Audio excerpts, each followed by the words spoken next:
Bismillahirrahmanirrahim. Assalamualaikum warahmatullahi wabarakatuh. Alhamdulillahi rabbil alamin. Wassalatu wassalamu ala nabiyyina Muhammadin wa ala alihi wa ashabihi wa man tabi'ahum bi ihsanin ila yaumiddin. Amma ba'd. Allahumma anfa'na bima 'allamtana wa 'allimna ma yanfa'una wa zidna 'ilma. Insyaallah kita lanjutkan pembahasan Kitab Al-Wajiz fi Fiqh Sunnati wal Kitab Al-Aziz yang ditulis oleh Syekh Dr. Abdul Azim Al-Badawi rahimahullah ta'ala. Sebelumnya kemarin ada penjelasan yang kita lewatkan, tidak dibaca. InsyaAllah kita baca dulu karena kemarin agak mepet waktunya. Itu tentang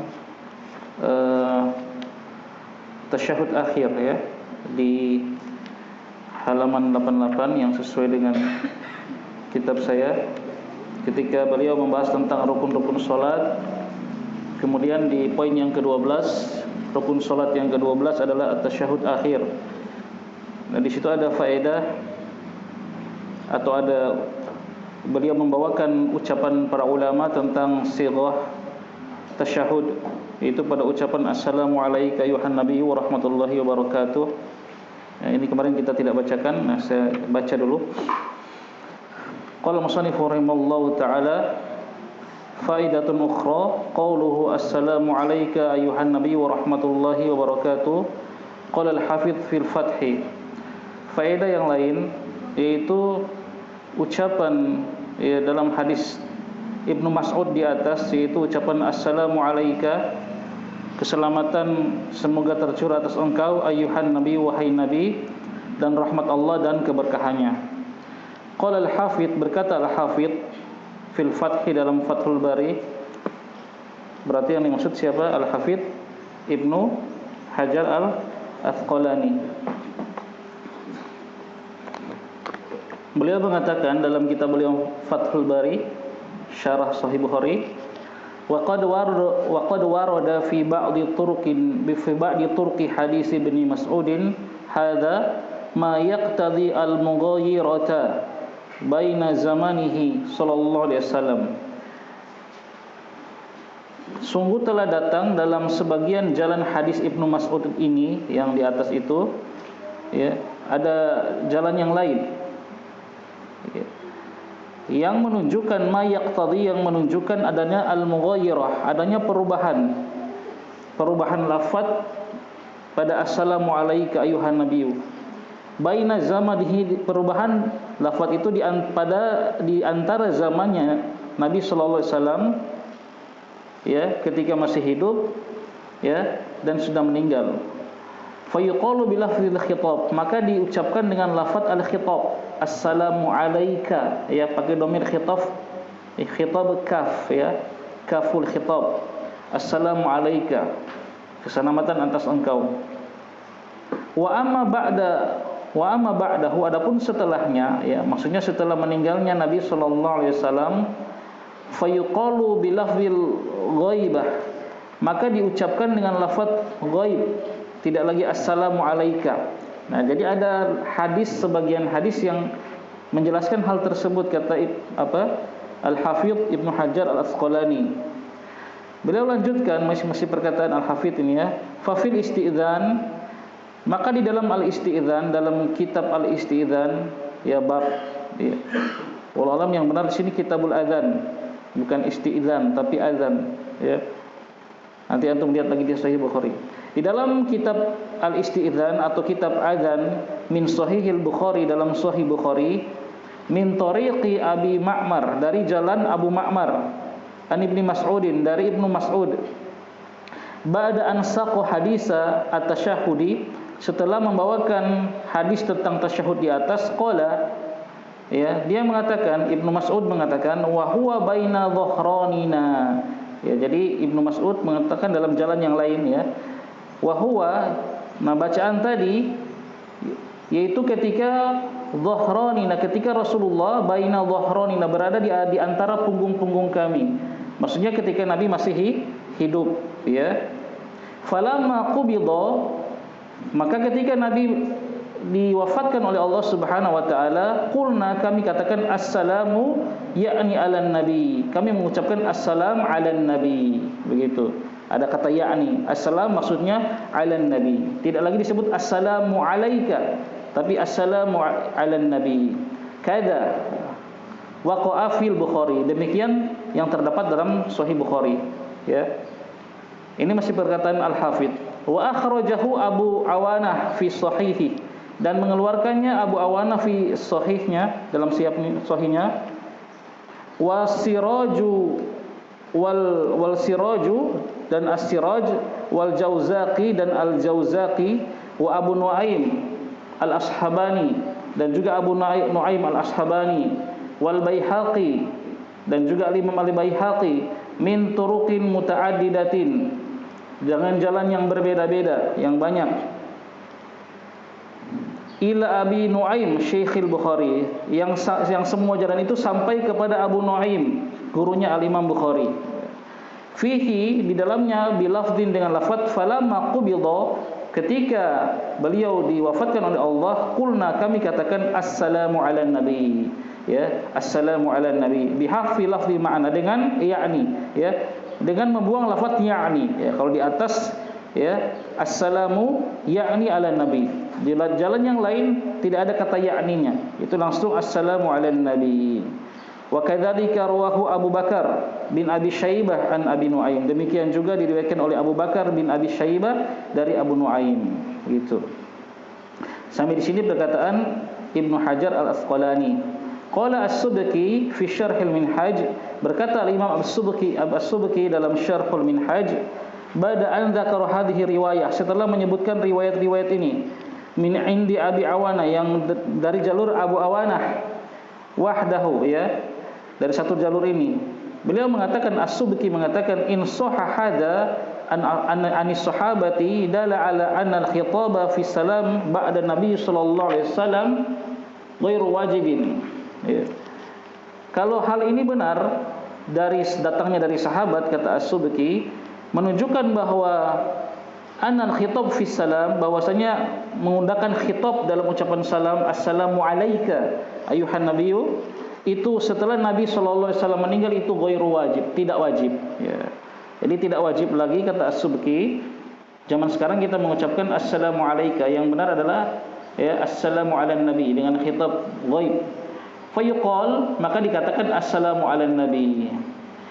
Qultu, saya katakan, maksudnya saya di sini al-qail al-hafidh, ya, bukan Syekh Al-Badawi, tapi al-hafidh mengatakan qad sahha, dan sungguh telah benar bila raib, ya, tanpa ada keraguan. Jadi al-hafidh mengomentari perkataan al-Imam As-Subki tadi. Al-Imam As-Subki mengatakan apa? Kalau ini benar, ya. Nah, kemudian beliau komentari qad sahha, tanpa ada keraguan. Ini betul, tanpa ada keraguan. Artinya memang datang dari sahabat seperti itu. Wa qad wajadtu, sungguh aku telah menemukan lahu, bagi hadis tadi, mutabi'an, ya, pengikut yang menguatkan hadis tadi, qawiyan, yang kuat, ya. Qala Abdul Razzaq, berkata Imam Abdul Razzaq, akhbarana, ini beliau bawakan salah satu hadisnya yang beliau mutabi'nya, pengikutnya, tabi'nya. Akhbarana Ibnu Juraij, mengkhabarkan kepada kami Ibnu Juraij. Akhbarani Atha, mengkhabarkan kepada aku Atha, anna sahabat, bahwasanya para sahabat, kanu, mereka dahulu, yaquluna, mengucapkan, wan nabiyyu sallallahu alaihi wasallam hayyun, ketika Nabi sallallahu alaihi wasallam dalam keadaan hidup, assalamu alayka ayuhan nabiyyu. Itu. Falamma mata, dan ketika Nabi meninggal sallallahu alaihi wasallam, qalu, mereka mengucapkan assalamu ala nabi. Wa hadza isnadun sahihun, ini isnad yang sahih.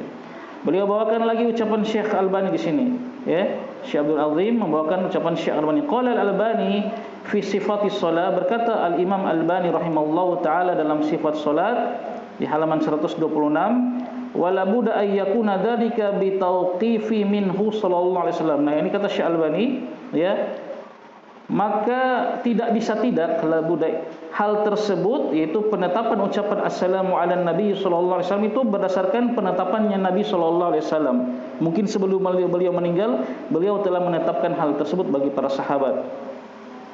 Yang menguatkan hal ini adalah ucapan Aisyah radhiyallahu anha, ya, menguatkan hal tersebut juga Aisyah radhiyallahu anha kadzalik, ya. kanat ya tu'allimuhum at-tasyahhuda fi shalat. Aisyah mengajarkan ya mereka tasyahud dalam salat ya kepada para tabi'in, assalamu ala nabi ya, dengan dhamir ghaib, assalamu ala nabi. Rawahu Siraj fi musnadihi, diriwayatkan oleh As-Siraj dalam musnadnya. Naam. Nah, itu ucapan-ucapan beberapa ulama yang dinukilkan oleh Syekh ini penulis tentang ucapan tasyahud. Intinya yang lebih utama adalah kita mengikuti apa yang telah dilaksanakan atau dilakukan oleh para sahabat. Kita ganti dengan ucapan ghaib, assalamu ala nabi wa rahmatullahi wa barakatuh. Baik, itu yang kemarin ya, yang tidak sempat kita baca. Nah, sekarang kita akan lanjut ya.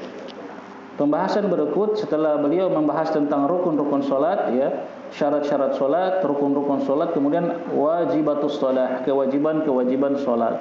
Ya. Kewajiban-kewajiban salat.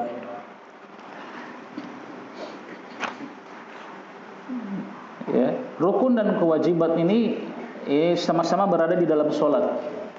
Insyaallah nanti akan terbedakan ketika ya seorang itu lupa atau meninggalkannya secara tidak sengaja antara rukun dan wajib. Ya, kalau kesamaannya sama-sama wajib, rukun wajib kita laksanakan, wajib salat juga atau fardu salat atau faraid salat itu pun wajib kita laksanakan. Kalau kita tinggalkan secara sengaja dalam keadaan tahu, sadar, maka itu batal salat kita. Tapi kalau kita meninggalkannya secara tidak sengaja, baik karena lupa atau tidak tahu ilmunya, nah nanti akan ada beda. Bagaimana kalau rukun yang kita tinggalkan dan bagaimana kalau wajib, itu saja. Insyaallah itu kita bahas nanti lebih rinci di pembatal-pembatal salat atau nanti dalam pembahasan sujud sahwi, insyaallah.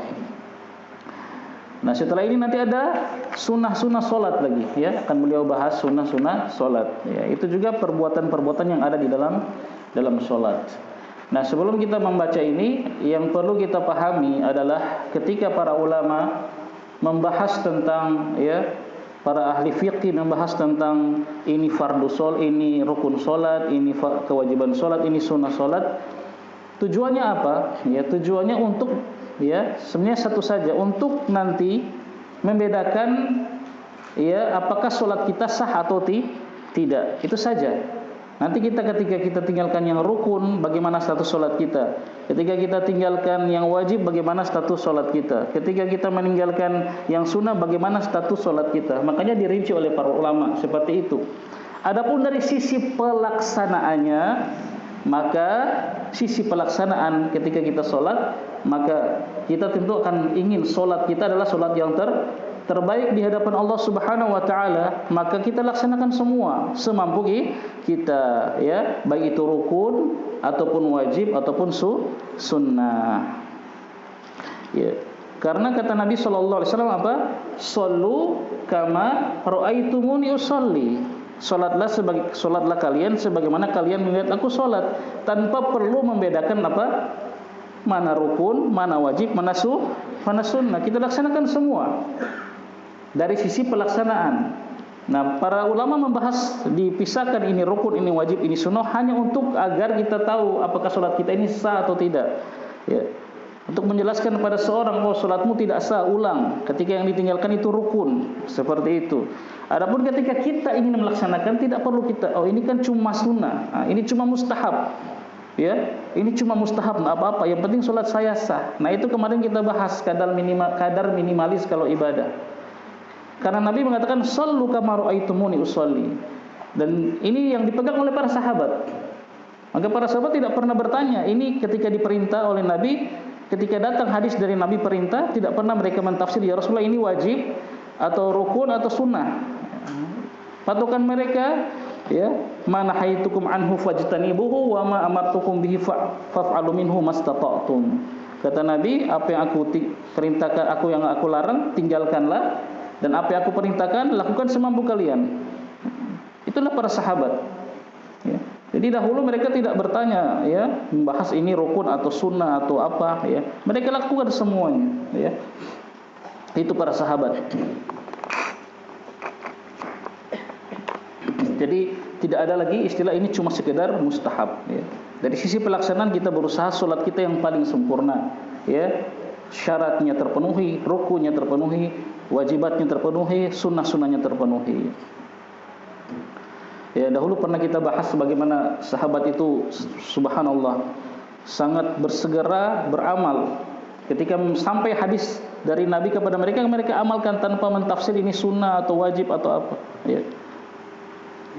Kalau tidak salah dulu kita pernah bahas kitab Thamaratul Ilmi Al-Amal itu. Di situ Syekh Abdul Razak bawakan, ya. Di antaranya hadis tentang Ali, ya, bin Abi Thalib, ya, ketika dan juga istrinya Fatimah radhiyallahu anhuma diwasiati oleh Nabi untuk zikir sebelum tidur. Mengucapkan subhanallah 33 kali, ya, alhamdulillah 33 kali, mengucapkan Allahu Akbar 33 kali sebelum tidur. Apa kata Ali? Komennya setelah menyampaikan hadis tersebut, ma taraktuha mundu sami'tuha min Rasulillah sallallahu alaihi wasallam. Aku tidak pernah meninggalkan zikir tersebut sejak aku mendengarkan dari Rasulullah sallallahu alaihi wasallam. Tanpa ditanya ini sunnah atau wajib sih Rasulullah. Kalau sunnah ya tidak apa-apa saya tinggalkan. Tidak pernah kata Ali. Maka ketika ada orang yang mendengar perkataan Ali itu, dia bertanya, apakah engkau tidak tinggalkan juga ketika malam perang Siffin? Ya, perang Siffin, malam perang Siffin adalah perang yang sangat berat, ya, yang terjadi antara Ali dan Muawiyah radhiyallahu anhuma. Apakah kamu tidak tinggalkan juga pada malam itu? Pada itu malam yang berat, yang melelahkan. Kata Ali, bahkan tidak pada malam perang Siffin. Ya, seolah-olah wajib, ya. Tidak pernah beliau tinggalkan. Ini. Ada kisah juga Ummu Habibah, ya, salah satu istri Nabi sallallahu alaihi wasallam, Ummu Habibah radhiyallahu anha. Ketika Nabi mengkhabarkan, menjelaskan tentang barang siapa yang menjaga solat 12 rakaat siang dan malam, ya, solat rawatib maksudnya, ya, 12 rakaat itu. Bunya lahu biha baitun fil jannah, akan dibangunkan, ya, baginya dengan solat yang dia jaga tadi itu rumah di surga. Atau kama qala Rasulullah sallallahu alaihi wasallam. Itu keutamaan. Sama, apa komentar Ummu Habibah ketika menyampaikan kepada tabi'in, ketika menyampaikan hadis tersebut? Ma taraktuhunna mundu sami'tuhunna min Rasulillah sallallahu alaihi wasallam. Saya tidak pernah meninggalkan 12 rakaat itu sejak aku mendengarnya dari Nabi sallallahu alaihi wasallam. Tabi'in, perawi ini ada 4 tingkatan. Tingkatan di bawah Ummu Salamah mengatakan hal tersebut. Ma taraktuhunna mundu sami'tuhunna min Ummi Habibah. Saya tidak pernah meninggalkan 12 rakaat itu sejak aku mendengar hadis itu dari Ummu Habibah. Perawi di bawahnya pun mengucapkan hal yang sama sampai 4 susun. Subhanallah. Ini hadis musalsal kalau antum belajar mustalah hadis, ya, perawinya mengucapkan ucapan yang sama. Subhanallah. Itu para sahabat. Ya. Jadi tidak ada istilah bagi mereka cuman sunnah, cuman mustahab. Tidak ada. Cuma para ulama mentafsir itu tadi untuk tahu, salat antum sah, salat antum tidak sah. Tapi dari sisi pelaksanaan kita yang paling sempurna. Hadis lagi yang lain dibawakan oleh Syekh Abdul Razak, itu merajaah lagi kitab tersebut. Hadis tentang makan dengan tangan kanan. Siapa bocah yang ditegur oleh Nabi yang makan dengan tangan kiri? Umar bin Abi Salamah, masih kecil, datang langsung masuk di tempat makan bersama Rasulullah dengan tangan kiri lagi, dan makan main ambil kiri kanan. Apa kata Nabi? Ya gulam, samillaha wa qul bi yaminik wa qul mimma yalik. Ini Umar bin Abi Salamah ini masih kecil. Wahai gulam, karena tidak dipanggil gulam kecuali yang masih kecil. Ucapkan bismillah, makan dengan tangan kanan, dan makan yang dekat denganmu, ya. Jangan kalau makan di nampan ini kan, kalau kita, atau kita di acara ambil di meja.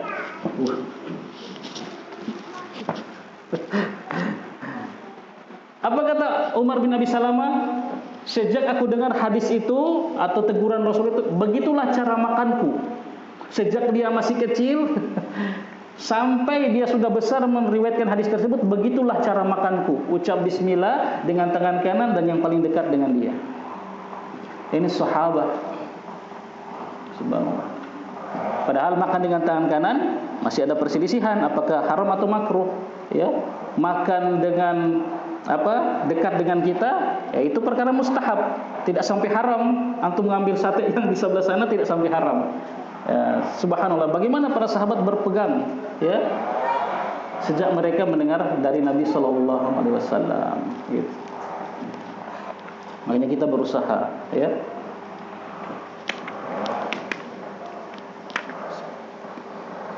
Kalau tidak bisa kita mendawamkan suatu amal yang kita dengar dari Nabi sallallahu alaihi wasallam, berat kan? Seperti Ali tadilah, tidak pernah meninggalkan ucapan tersebut dari dia dengar sampai wafat. Yang minimal ketika ada hadis yang kita sampai pada kita amalkan minimal 1 kali, ya. Ini nasihat, ya, para ulama, di antaranya seorang tabi'in, ya saya lupa namanya, dinukil juga oleh Syekh Abdul Razak dalam kitab itu, ya. Kata beliau, "Idza balaghaka haditsun an Rasulillah sallallahu alaihi wasallam fa'mal bihi, ya, walau marratan takun min ahlihi," atau kama qila. Jika sampai hadis kepadamu dari Rasulullah, maka amalkanlah walau marratan, walaupun cuma 1 kali, maka engkau menjadi akan menjadi orang yang ahli dari hadis tersebut. Artinya telah mengamalkannya, dianggap telah mengamalkan walaupun cuma 1 kali. Ya mungkin mendawamkan terus menerus, ya itu kita sesuai kemampuan, berat. Itu. Kemarin kita bahas tentang macam-macam doa iftitahnya Nabi sallallahu alaihi wasallam. Banyak. Ya mungkin yang kita dawamkan setiap hari, Allahumma ba'id baini wa baina khataaya, itu enggak apa-apa. Tapi yang lain itu usahakan walaupun cuma 1 kali pernah kita baca ketika sholat, ya. Walaupun cuma 1 kali pernah kita baca ketika sholat. Dan baca banyak, silakan baca buku-buku doanya, ya. Buku doanya Ustaz Yazid rahimahullah taala itu beliau bawakan riwayat semua doa iftitahnya Nabi sallallahu alaihi wasallam, banyak sekali. 1 kita hafal, terus kita ucapkan baca 1 kali. Ya, seperti itu. Dan juga ya zikir-zikir ketika ruku, ketika sujud. Nah, takun min ahlihi, engkau menjadi ahli dalam hadis tersebut. Artinya engkau telah dianggap telah mengamalkan walaupun cuma 1 kali. Ya, demikian. Nah, itu tujuan mengapa para ulama membagi ini ada wajib, ini ada fardu, ini ada rukun, ini ada sunnah. Jadi bukan karena ketika kita bahas sunnah-sunnah solat, boleh ditinggalkan, kan cuma sunnah. Ucapan cuma sunnah ini dihilangkan karena ini ada indikasi keremehan, begitu. Nah, wajibatus shalah, kewajiban solat. Cuma sedikit, ya, berarti baca, silakan. Beliau mengatakan kewajiban solat yang pertama takbiratul intiqal, takbir perpindahan. Disebut intiqal karena dia takbir yang diucapkan ketika berpindah dari satu gerakan ke gerakan yang lain. Dan juga ucapan, ya masuk wajib juga di sini adalah ucapan sami Allahu liman hamidah rabbana lakal hamdu. Nah, jadi takbir intiqal, kemudian ucapan sami Allahu liman hamidahu ketika bangkit dari ruku, dan ucapan rabbana lakal hamdu. Itu. Ini wajib menurut penulis, ya. Maka harus kita baca. Kalau kita tinggalkan secara sengaja, ya, maka batal salat.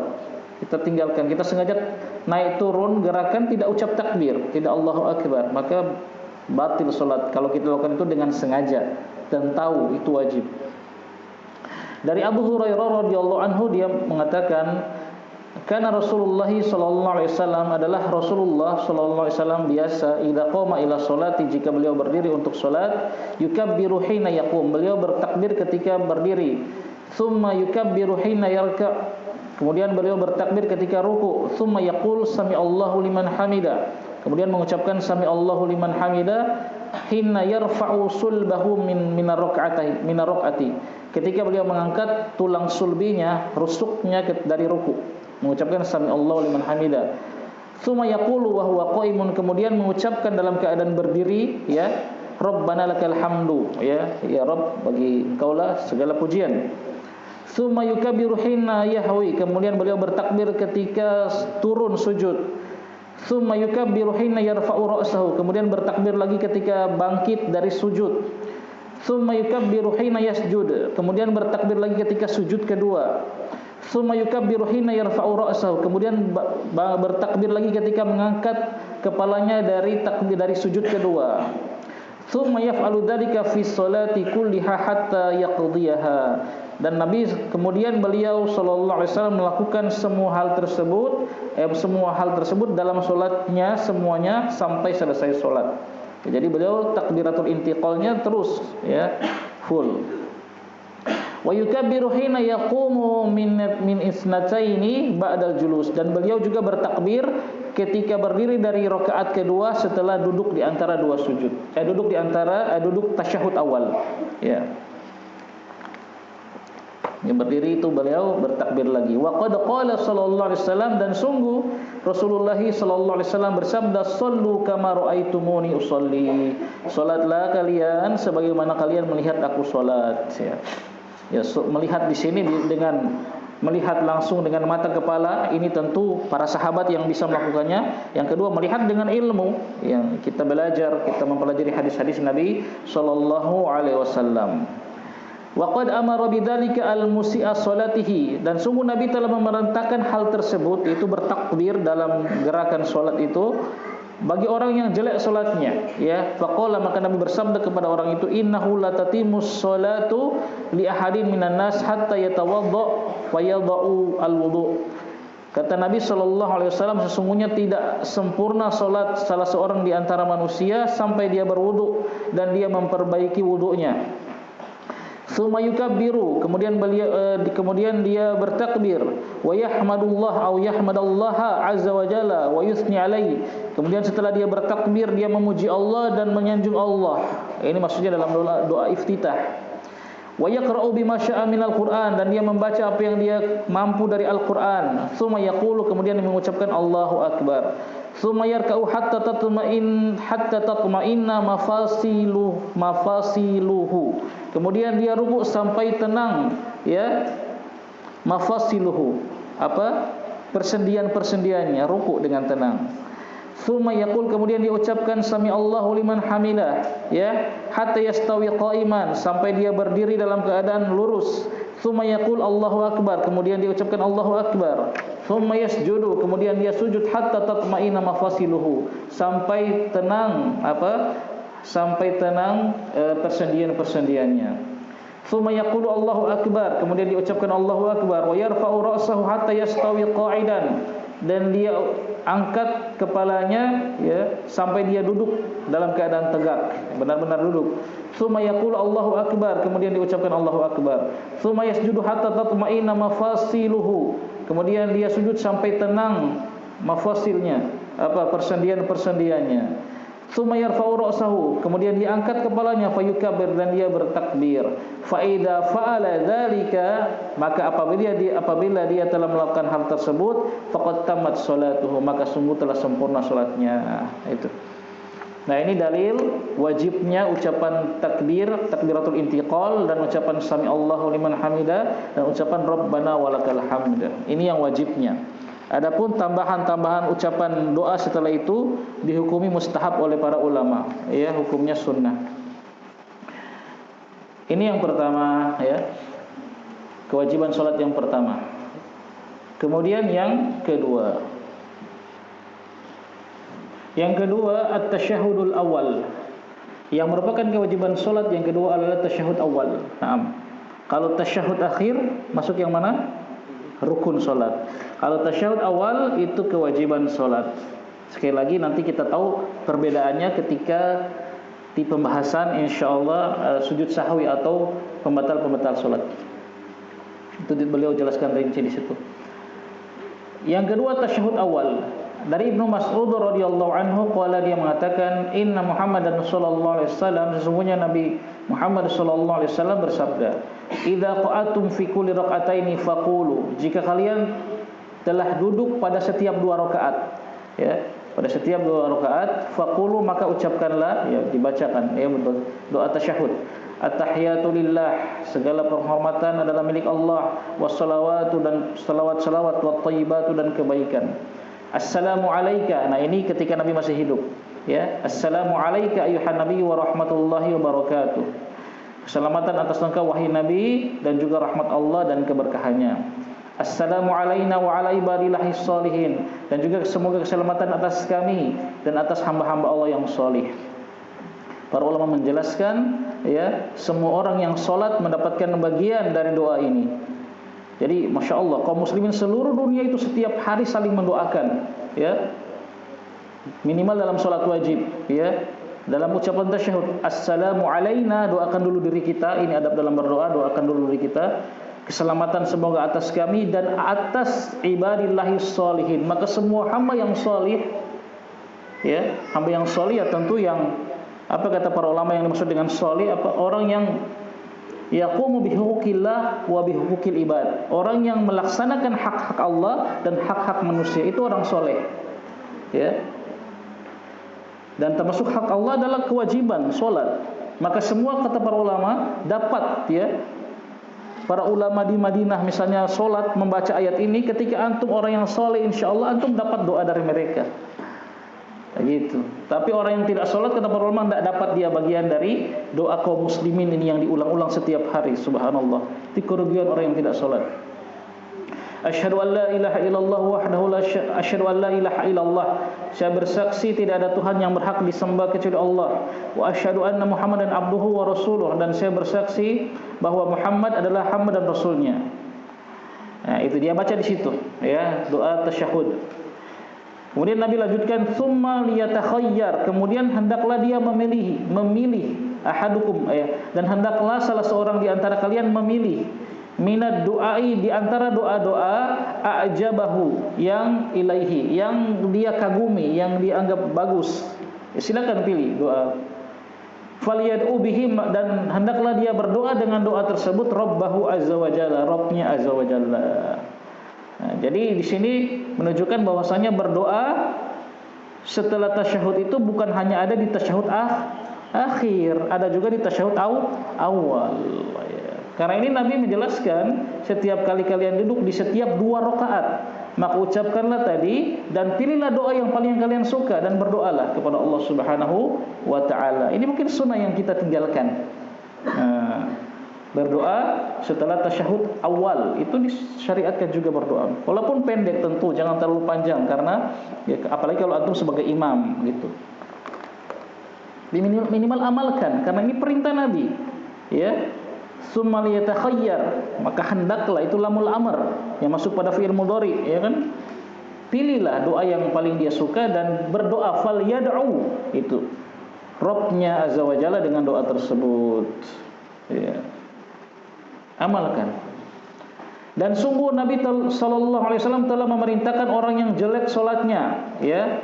Faqala, maka Nabi bersabda, fa idza jalasta fi wasti salat, maka jika kamu duduk di pertengahan salat, itu duduk tasyahud awal, fatma'inna waftarish, maka tenanglah kamu, ya, karena orang ini yang musik fi salat ini jelek sekali salatnya, cepat-cepat.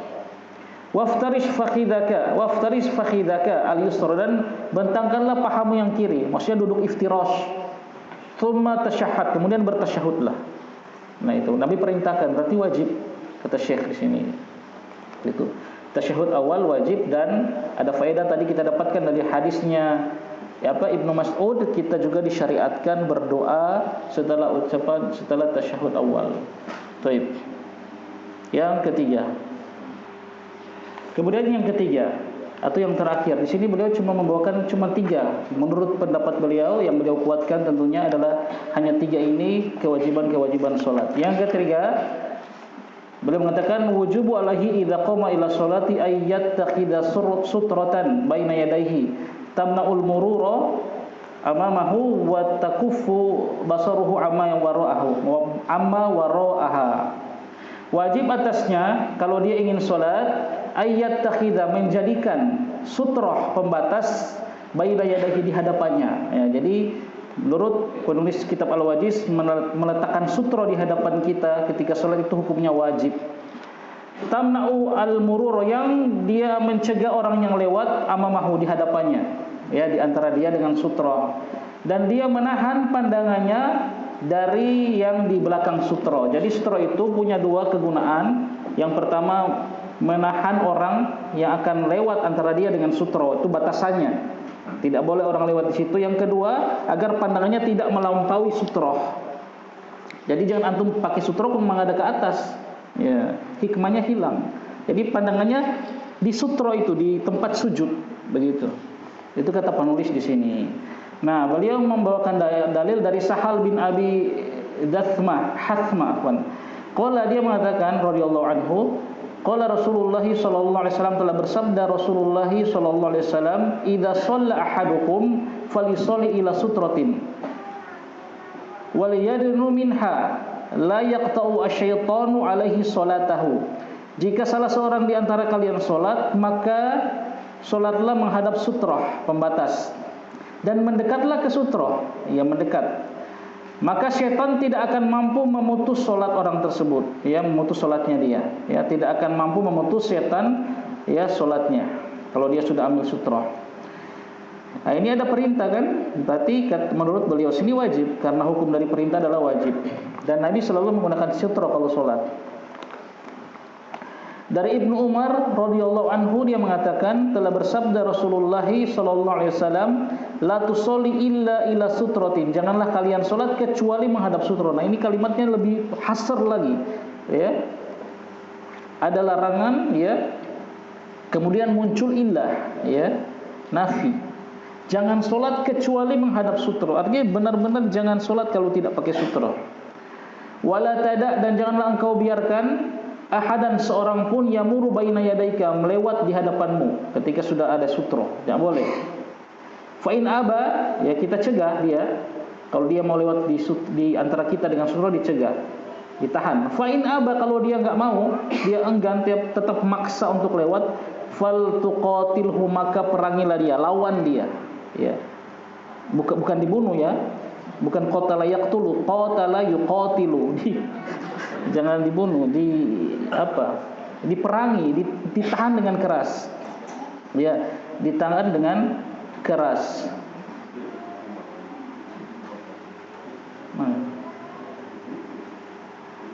Ya, di dalam kitab Taisyrul Alam, ya, Taisyrul Alam Syarah Umdatul Ahkam, yang nulis siapa? Antum dulu kita pernah belajar dengan Ustaz Abu Hanif.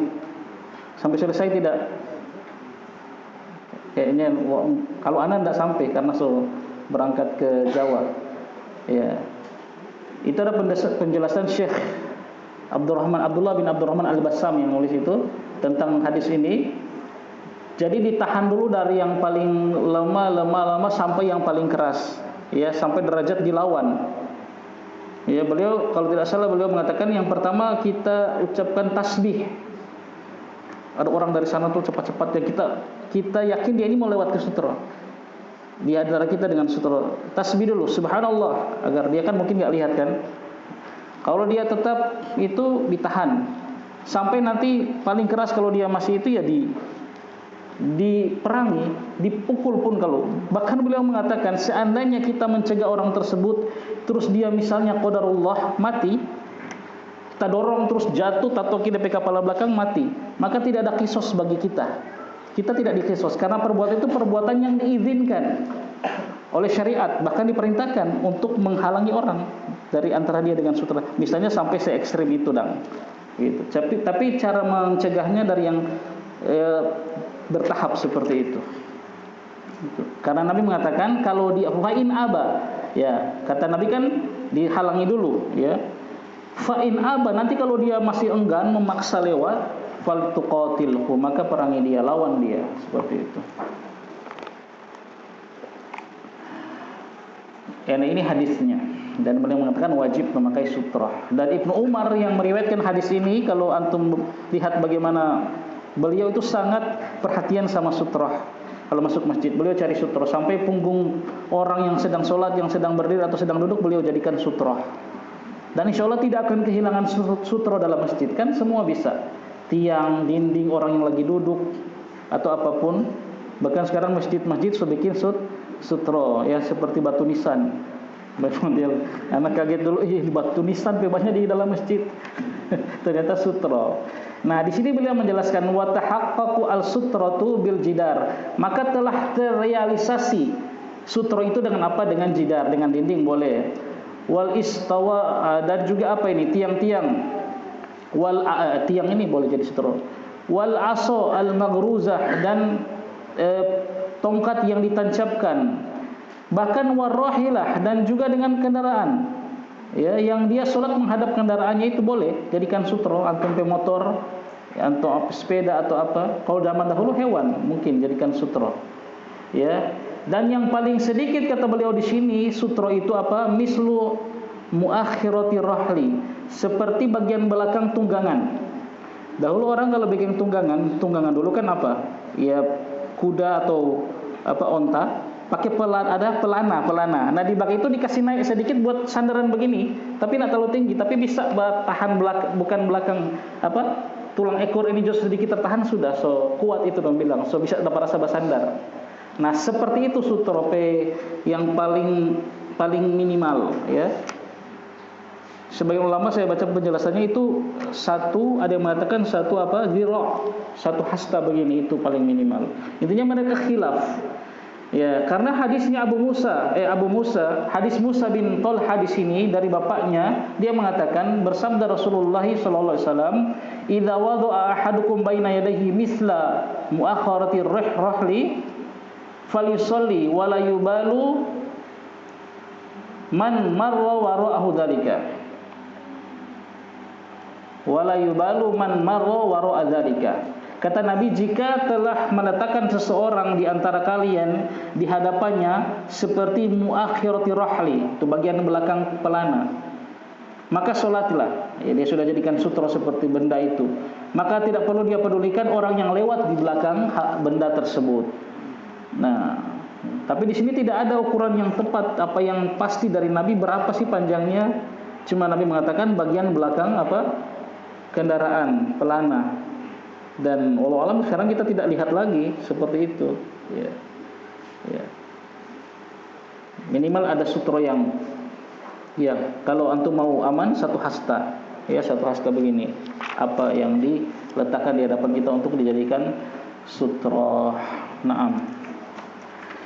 Kemudian masih tentang sutro, mendekatnya orang yang sholat ke sutro, jadi mendekat. Dari Bilal radhiyallahu anhu, dia mengatakan bahwasanya Nabi sallallahu alaihi wasallam salat, ya, dan antara berdirinya beliau wa bainahu wa bainal jidar, dan antara Nabi dan antara dinding yang dijadikan sutro, nahwa min thalathati adru'in, semisal atau sejarak 3 hasta. Ya, jadi Nabi dengan sutronya 3 hasta begini, 3, 1, 2, 3. Ya, seukuran kita bisa sujud lah begitu. Itu kata Bilal, kesaksian Bilal. Dari Sahal bin Sa'ad, dia mengatakan adalah baina al-musalla Rasulullah sallallahu alaihi wasallam wa bainal jidar mamarusyati. Biasanya antara tempat berdiri Rasulullah sallallahu alaihi wasallam dan antara dinding itu sebisanya lewat kambing kecil. Itu kambing kecil bisa lewat antara Nabi dengan sutronya, ya berarti dekat. Begitu. Fa idza ittakhadha sutrata, dan apabila dia telah meletakkan sutro, fala yada, maka tidak boleh dia biarkan syai'an, sesuatu pun, yamuru bainahu wa baina sutrati, lewat antara dia dengan sutro, ya. Dari Ibnu Abbas radhiyallahu anhuma, bahwasanya Nabi sallallahu alaihi wasallam kana yusolli, pernah salat, famarat syatun baina yadahi, maka lewat syah, ya, itu kambing kecil di hadapan Nabi dan sutro, ya, kambing saja mau lewat, ya, ini kambing. Fasa'aha, maka Nabi berlomba dengan kambing tersebut, artinya jangan sampai kambingnya lewat. Ilal qiblah, Nabi mendekat ke arah sutro biar kambingnya enggak lewat di depannya, ya, baku ini dengan kambing saat itu berlomba. Ya, sebelum kambingnya lewat, Nabi mendekat ke arah sutra, ke arah kiblat. Ya, hatta alzaqo badnahu, bil qiblah, sampai Nabi menempelkan perutnya di kiblat, di sutra, agar kambingnya enggak lewat. Sampai mendekat sekali agar kambingnya lewat di belakang. Seperti itu. Ya, jadi jangan biarkan. Dari Abu Sa'id Al-Khudri radhiyallahu anhu bahwasanya Rasulullah sallallahu alaihi wasallam bersabda, qala idza kana ahadukum yusalli fala yada ahadan yamur baina yadayhi. Jika kalian salat, salah seorang di antara kalian salat, maka janganlah membiarkan seorang pun lewat di antara dia, di hadapan dia. Wal yadrahu, maka tolaklah orang itu mastato'a, sesuai kemampuan dia. Dicegah jangan sampai lewat. Fa in aba, ya, jadi pertama dicegah dulu, ya, kata Nabi, sesuai kemampuan kita. Nanti fa in aba, kalau dia masih enggan, masih maksa lewat, fal yuqatilhu, maka perangilah, lawanlah dia. Fa inna ma huwa syaitan, karena sesungguhnya orang itu karena dia itu syaitan. Ya, syaitan dari kalangan manusia, berarti ingin mengganggu, ya, memutus salat seseorang. Wa idza lam yattakhid sutratan fa innahu yaqta'u salatahu al-himaru wal mar'atu wal kalbul aswadu. Nah, sekarang bagaimana kalau dia salat tidak pakai sutra? Kalau dia salat tidak pakai sutra, maka sesungguhnya akan memutus salatnya dia, ya, himar, apa itu? Keledai, wal mar'ah, dan wanita yang sudah dewasa, dan anjing hitam. Jadi kalau ada 3 ini lewat di hadapan dia, seekor himar, seorang wanita, dan seekor anjing hitam, akan putus salatnya. Ya, akan memutus salatnya. Kalau dia tidak pakai sutra. Berarti yaqta' di sini, ya, bagi ulama yang mewajibkan sutra, maka putus salatnya, dia harus ulang. Bagi ulama yang mensunahkan sutra, maksudnya putus kekhusyuannya, kata mereka. Ya, itu kembali ke khilaf bainal ulama. Nah, mana dalilnya? Dari Abdullah bin As-Samit, dari Abu Dzar radhiyallahu anhu, dia mengatakan, telah bersabda Rasulullah sallallahu alaihi wasallam, "Idza qama ahadukum yusalli," jika telah berdiri salah seorang di antara kalian salat, "fa innahu yasturuhu idza kana baina yadayhi misla akhiratir rahli," maka telah membatasinya jika apabila di hadapan dia ada semisal itu tadi, semisal bagian belakang tunggangan. Jadi kalau sudah ada sutra, sudah dia aman. Fa idza lam yakun baina yadayhi misla akhiratir rahli, nah apabila tidak ada di hadapan dia semisal tadi bagian belakang kendaraan, dia tidak pakai sutra maksudnya, maka apa yang terjadi? Fa innahu yaqta'u salatahu, maka akan memutus salatnya apa al-himar, kalau keledai lewat putus salatnya, wal mar'ah, dan wanita di masa, wal kalbul aswad, dan anjing hitam. Qultu, maka saya katakan, siapa yang mengatakan ini? Abu Dzar. Ya Rasulullah, bukan, As-Samit, ya, Abdullah bin Samit mengatakan, ya Abu Dzar, ya Abu Dzar, wahai Abu Dzar, ma balu al-kalbi al-aswad minal kalbi al-ahmar minal kalbi al-asfar. Ya, kenapa anjing hitam saja yang memutus salat? Kenapa bukan anjing yang ahmar, apa? Merah, atau anjing yang asfar, yang kuning? Kenapa dalam hadis ini Nabi hanya mengkhususkan anjing hitam? Qala, maka Abu Dzar mengatakan, ya bana akhi, wahai putra saudaraku, sa'altu Rasulullah sallallahu alaihi wasallam kama sa'altani. Saya juga bertanya kepada Rasulullah sallallahu alaihi wasallam sebagaimana engkau bertanya padaku. Ya, faqala, maka beliau menjawab bersabda, al-kalbul aswadu syaitanun. Anjing hitam itu syaitan. Itu. Makanya dia memutus. Para ulama mengatakan hadis ini adalah tidak bisa diketahui ilahnya, ya. Mengapa Nabi mengkhususkan himar, wanita dewasa, dan anjing hitam? Nah, di sini disebutkan anjing hitam karena syaitan. Adapun himar dan wanita, ya, para ulama mengatakan ini, ya, ghairu ma'qul, ya, hadis yang, ya, ibadatul mahdhah, murni ibadah, murni sesuatu wahyu dari Rasul kepada Rasulullah sallallahu alaihi wasallam, ya. Jadi tidak perlu kita cari ilah. Kenapa sih wanita disetarakan dengan hewan-hewan tadi? Tidak, ya. Bukan menyamakan, tidak sama sekali, ya. Itu. Intinya 3 hal ini bisa memutus sholat kita kalau kita tidak pakai sutra. Itu. Nah, kemudian bahasan terakhir, tahrimul murri baina yaday musalli, haramnya lewat di hadapan orang yang sholat. Tahrimu, haramnya lewat di depan orang yang sholat, itu tidak boleh. Baik dia pakai sutra atau dia tidak pakai sutra, kita jangan lewat ya di hadapan dia.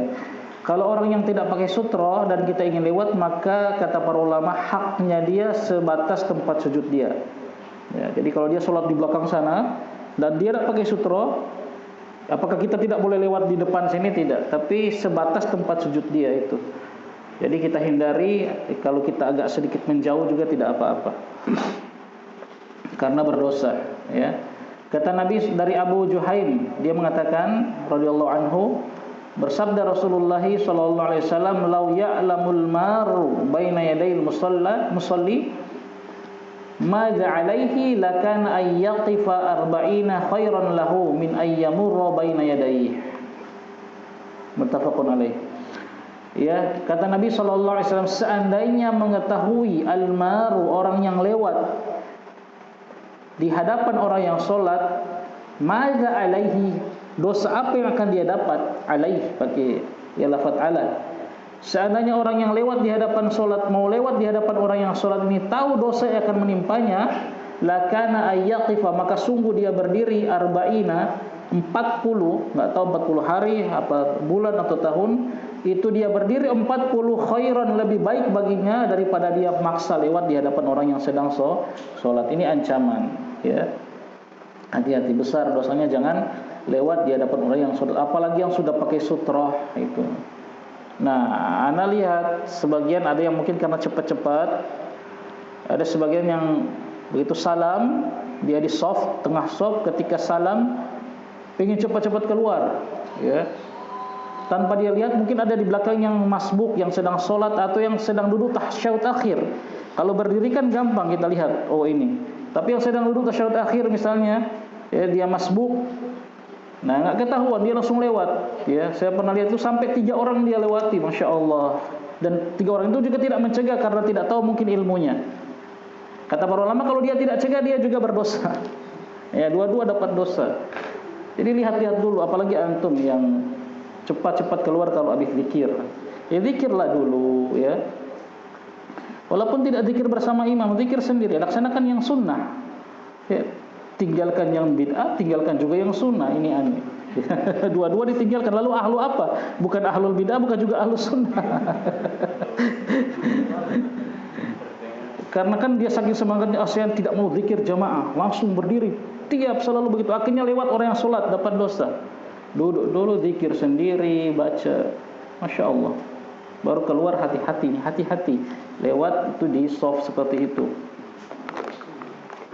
Ana juga sering hampir orang yang sedang tasyahud, dia masih begini kata. Ya, alhamdulillah, ya dapat tahu. Nah, sutra imam yang terakhir, pembahasan tentang sutra. Sutronya imam termasuk sutronya makmum. Jadi makmum itu dia cuma pakai sutronya imam. Artinya kalau antum sholat di shaf di belakang imam, antum patokannya sutronya imam. Jadi walaupun ada orang lewat di hadapan kita, itu tidak dianggap lewat di antara kita dengan sutro, karena patokan kita sutrohnya imam. Hadis dari Ibnu Abbas radhiyallahu anhuma, dia mengatakan, aqbaltu raqiban ala atanin. Saya datang dalam keadaan mengendarai seekor keledai atan, keledai betina. Wa ana yauma idzin, dan aku pada saat itu qad nahaztu al-ihtilam, mau mendekati ihtilam, mau mendekati balik. Wa Rasulullah sallallahu alaihi wasallam yusolli bin nas di Mina, dan pada saat itu Rasulullah sedang sholat mengimami para manusia di kota Mina, di Mina, ya, berarti ini ketika haji. Famarartu baina yaday shaf, dan aku lewat di hadapan shaf, ya, lewat dia santai saja Ibnu Abbas, ya. Fa nazaltu, maka aku turun dari tungganganku, fa arsaltu al-atana tarta, kemudian aku biarkan lepas itu tunggangan tadi, keledai betina itu untuk makan-makan, silakan dia lepas. Wa dakhaltu fi shaf, kemudian aku masuk ke dalam shaf. falam yungkir dzalika alayya ahadun, dan tidak ada seorang pun yang mengingkari hal tersebut padaku. Berarti sahabat nak membiarkan dia Ibnu Abbas ini lewat di hadapan mereka. Ya, sehingga para ulama berkesimpulan dari hadis ini bahwa sutrohnya makmum mengikuti sutrohnya imam, gitu. Kecuali imam, sutrohnya imam ada yang lewat, ya seperti itu. Nah, sudah selesai, tinggal cuma 3 ini yang beliau sebutkan, kewajiban-kewajiban sholat. Dan sekali lagi kita ingatkan terus bahwasanya dalam pembahasan fikih itu banyak sekali khilaf para ulama. Ada yang ulama yang menyebutkan kewajiban-kewajiban sholat itu lebih dari 3 ini, ya. Ada juga yang lainnya. Baik. Oleh sebab itu termasuk tadi saya katakan kita mengamalkan semua apa yang kita dapati cara sholatnya Nabi itu termasuk khurujan minal khilaf, keluar dari khilaf. Penulis Al-Wajiz memasukkan membaca doa iftitah itu sunnah. Nah, sunnah. Nanti kita baca di sunnah sholat. Ya, berarti kalau sunnah kalau ditinggalkan tidak batal sholat. Sebagian ulama memasukkan doa iftitah itu kewajib. Nah, makanya dalam rangka kita keluar dari khilaf para ulama, shollu kama ra'aitumuni usolli, salat saja sesuai apa yang kita baca, kita pelajari dari hadis Nabi tanpa memperdulikan ini rukun, ini wajib atau ini sunnah. Kita laksanakan semua. Nanti kalau suatu saat kita lupa, oh tadi saya lupa, oh sunnah, berarti salat saya tidak batal. Nah, begitu hukumnya. Oh tadi saya lupa rukun, berarti saya batal sholatnya atau harus ulang rakaatnya. Nah, itu nanti di pembahasan sujud sahwi insyaallah. Nah, sudah selesai, tinggal 10 menit. Baik, sebelum kita akhiri, ya, ada sedikit pengumuman. Insyaallah hari ini kita ada 3 agenda besar. Agenda pertama sudah kita lalui, yaitu kita ta'lim. Ini agenda terbesarnya, alhamdulillah sudah belajar. Agenda yang kedua, ba'da zuhur insyaallah kita akan musyawarah, ya, pembentukan panitia kurban. Insyaallah akan dipimpin dan dibimbing langsung oleh Ustaz Suyudi hafizallahu taala. Jadi tidak usah pulang, ada makan siang, ya, ada makan siang. Ya. Jadi tidak ada ya pulang-pulang, ya. Mau saya makan, tenang. Tenang. Itu agenda pertama. Yang kedua, agenda yang ketiga, ya, insyaallah kan rapatnya insyaallah sebelum asar kelar lah. Yang ketiga pada asar kita akan mulai hari ini insyaallah kita akan hidupkan lagi kerja bakti. Karena suka semakang tuh. Karena soputur ini kerja bakti. Nah, hari ini pada asar insyaallah mumpung alhamdulillah ada orang bas senior ini alhamdulillah Bapak Hafid. Rencana ya kemarin Ustaz Sudi orang mau baking atau persiapan tempat baking batako. Itu Pak Hafid insyaallah orang mau baking batako. Jadi ini hari orang persiapkan dulu minimal biar cuma DP tiang aja dulu. Yang penting so bergerak. Atau kalau enggak kita bersihkan dulu di mana orang mau baking orang sebersih. Habis asar ya. Orang mau kerja persiapan bikin tempat batako. Dan mulai minggu ini dan ahad-ahad ke depan orang akan hidupkan lagi kerja bakti. Biar cuma apa yang mau korek-korek karena so futur lama ini. Rata-rata habis zuhur so cus semua, termasuk anak. Jadi ini hari memang anak-anak bawa keluarga karena mau stay insyaallah sampai asar insyaallah. Nah, demikian cukup ya. Cukup dulu, belum ada pertanyaan. Barakallahu fikum. Ta'akhiri subhanakallahumma wa bihamdika asyhadu an la ilaha illa anta astaghfiruka wa atubu ilaik. Wassalamualaikum warahmatullahi wabarakatuh.